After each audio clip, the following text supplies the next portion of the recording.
Nesta sétima parte da palestra Artes Marciais e Educação para o Futuro, o grão-mestre Léo Imamura mostra uma noção que está na essência do 21, a feminilização da guerra. Assista agora.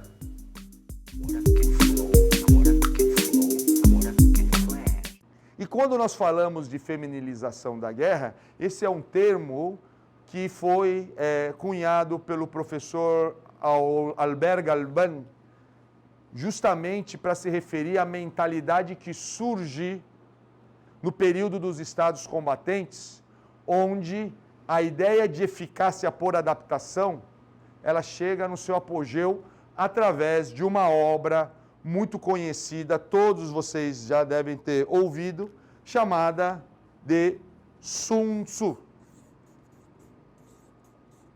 Aqui, normalmente nós falamos Sun Tzu, mas aqui no Brasil ficou mais conhecido, e no mundo todo, como Sun Tzu, que é um nome de um general chinês que viveu nesse período e que mudou a mentalidade estratégica do seu tempo e influenciou várias gerações, inclusive hoje. E é muito apropriado essa questão, tanto que um colunista do jornal Los Angeles Times, ele escreveu um livro muito interessante, chama Sun Tzu Era Maricas. E por que ele escreveu esse livro? Porque, claro, dentro de uma mentalidade estratégica militar convencional para nós, toda a mentalidade do Sun Tzu é uma mentalidade do quê? De acolhimento, é uma mentalidade de reflexão. Essa feminilização da guerra, por que esse nome? Esse nome eu acho muito apropriado. Porque ele é derivado de uma mentalidade chamada de conduta feminina. E antes de avançar nisso, eu quero falar, esse feminino não tem nada a ver com gênero. Não é de homem e mulher, mas conduta feminina no sentido mais da ideia do yin e do yang, do acolhimento. Então, quando nós estamos falando aqui, e outra coisa importante, a conduta feminina não é o contrário da conduta masculina. Por quê?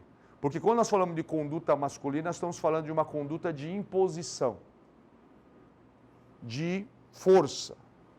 A conduta feminina não é uma conduta de fraqueza, de debilidade. A conduta feminina é uma conduta de acolhimento. Ou seja, quando eu tenho uma situação, eu tenho uma afirmação do adversário, eu vou acolher aquilo, para depois identificar o que é apropriado fazer. Talvez a ação mais apropriada seja uma ação enérgica, seja uma ação de força. Mas antes eu tenho que acolher. Eu não posso responder imediatamente força com força. Eu acolho, avalio, reajo e valido. É bem diferente. Então, existe, inclusive, uma coleção chamada Tratados Políticos do Imperador Amarelo, uma obra escrita, atribuída ao Imperador Amarelo, que é um imperador que governou a China há 3.000 anos, mas que foi escrita durante a dinastia Han. E nessa obra, ele fala muito sobre a importância da conduta feminina dentro de uma perspectiva fundamental para um bom governo. Fundamental. E lembra que eu falei que a dinastia Han era o exemplo dado por Robert D. Kaplan para falar sobre o que era a importância do mundo global e como que o mundo global poderia reagir diante de todas essas situações e como nós podemos olhar esse mundo global. E outra coisa, o conflito.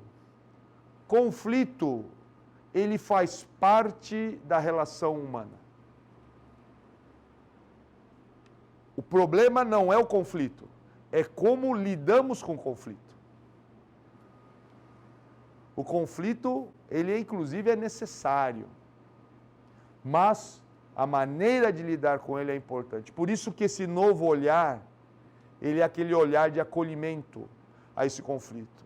Não devemos ter medo do conflito, mas temos que saber a como responder ao conflito. Responder, lembrando, responder vem de reponer. Reponer significa, eu tenho um problema, um problema, ou seja, um cenário que se apresenta à minha frente, e agora eu vou responder a ele. Eu vou somente fazer o apropriado. Eu vou colocar apenas aquilo que é necessário. Isso é a ideia da feminilização da guerra.